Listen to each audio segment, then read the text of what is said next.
Hello viewers, welcome to my YouTube channel. আমাদের আজকের tutorial নবম দশম শ্রেণীর সম্পাদ্য 6। তো দেখো এখানে সম্পাদ্য 6 বলা হয়েছে যে একটি বৃত্ত বা বৃত্তচাপ দেওয়া আছে, কেন্দ্র নির্ণয় করতে হবে।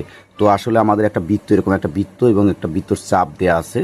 তো একটু বৃত্তও নিতে পারো তোমরা, একটা বৃত্ত চাপও নিতে পারো। তো সেক্ষেত্রে একটা বৃত্ত বা বৃত্ত চাপ দেওয়া আছে। তো আমাদের একটা বৃত্তের কেন্দ্র নির্ণয় করতে হবে, অর্থাৎ যাকে কেন্দ্র করে আমরা বৃত্তটা অঙ্কন করি সেই কেন্দ্রটাই আমাদের নির্ণয় করতে বলা হয়েছে। তো চলো আমরা সম্পাদ্যটি সমাধান করি। তো এর জন্য আমাদের যেহেতু প্রশ্নে বলা হয়েছে যে একটি বৃত্ত বা বৃত্তচাপ দেওয়া আছে, তো সেই ক্ষেত্রে আমরা বৃত্ত এবং বৃত্তচাপ এই অঙ্কন করে নেব। তো সেই ক্ষেত্রে দেখো এখানে পাশাপাশি আমরা একটা বৃত্ত অঙ্কন করে নেব, একটা বৃত্ত অঙ্কন করে নিলাম। তো দেখো এই একই মাপে দিয়ে একটা বৃত্তচাপ ওই দিকে আমরা করে নিলাম, এরকম একটা বৃত্তচাপ। তো এখন আমরা এটা করার জন্য আমরা একটা বৃত্ত অঙ্কন করব। তো দেখো এই যে বৃত্ত অঙ্কন করে নিলাম, এই যে সেম মাপ। তো এখন এই বৃত্তের মধ্য থেকে আমরা 3টি বিন্দু নিব, অর্থাৎ বৃত্তের পরিধি থেকে আমরা 3টি বিন্দু নেব। তো এই একটা বিন্দু, এ একটা বিন্দু, এ একটা বিন্দু, 3টি বিন্দু নিলাম। তো এই বিন্দুটার নাম দিলাম এ, এটার নাম দিলাম বি, এটার নাম দিলাম সি। তো এখন আমরা এই বিন্দু 3টি কী করব, যোগ করব। তো দেখো আমরা যোগ করে দিই, বিন্দু 3টি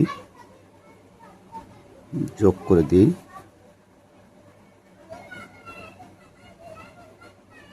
তো দেখো এখন এই এ বি কিন্তু একটা জ্যা এবং বিসি আর একটা জ্যা, ঠিক আছে। তো আমরা জানি যে পরিধি থেকে দুটি বিন্দু যখন বৃত্তের ভিতর দিয়ে একটা সরল রেখা অঙ্কিত হয় তখন সেটা হচ্ছে বৃত্তের জ্যা।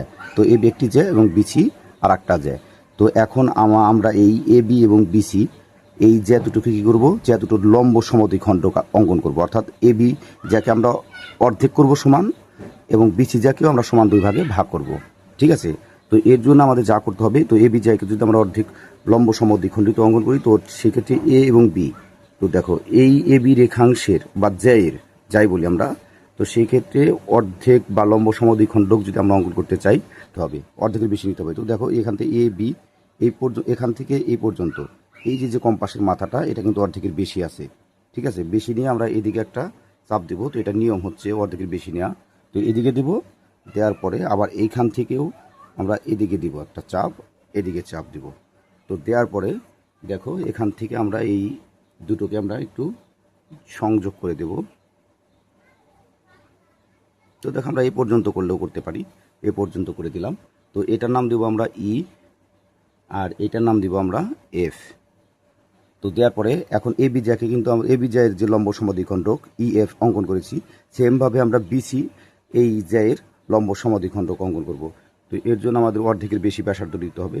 তো দেখো আমরা অর্ধেকের বেশি নিলাম, এই যে বি থেকে সি এই পেন্সিলের মাথাটা কিন্তু অর্ধেকের বেশি আছে। তো এখন বেশি নেওয়ার পরে এদিকে একটা বৃত্তচাপ দেব, তারপরে এইদিকে একটা বৃত্তচাপ, আবার সেমভাবে এই মাথা এখানে বসিয়ে এদিকে একটা বৃত্তচাপ, এদিকে একটা বৃত্তচাপ। তো দেওয়ার পরে আমরা এই দুটো যোগ করে দেব। দেখো এখন এই অংশের নাম দিব আমরা জি আর এটা হচ্ছে আমাদের এইচ। তো দেখো আর এই যে দুটি লম্ব সমদ্বিখণ্ডক অর্থাৎ ই এফ এবং জি এইচ, এই দুটি লম্ব সমদ্বিখণ্ডক আমাদের কিন্তু ও বিন্দুতে ছেদ করেছে।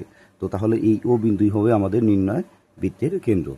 তো দেখো আমি তোমাদের বোঝার সুবিধার্থে এই যে নামগুলো এ বি সি, তারপর হচ্ছে ই এফ জি ও, এগুলো আমি তোমাদের পাঠ্য বইয়ের যে মতো করে দিয়েছি যাতে তোমরা এখান থেকে দেখে দেখে তোমরা অঙ্কনের বিবরণটা লিখতে পারো। তো এই ছিল আমাদের আজকের টিউটোরিয়াল। তো আমার পরবর্তী প্রত্যেকটি ভিডিওতে অবশ্যই চ্যানেলকে সাবস্ক্রাইব করবে এবং সাথে থাকা বেল আইকনটি বাজিয়ে দেবে। ধন্যবাদ সকলকে।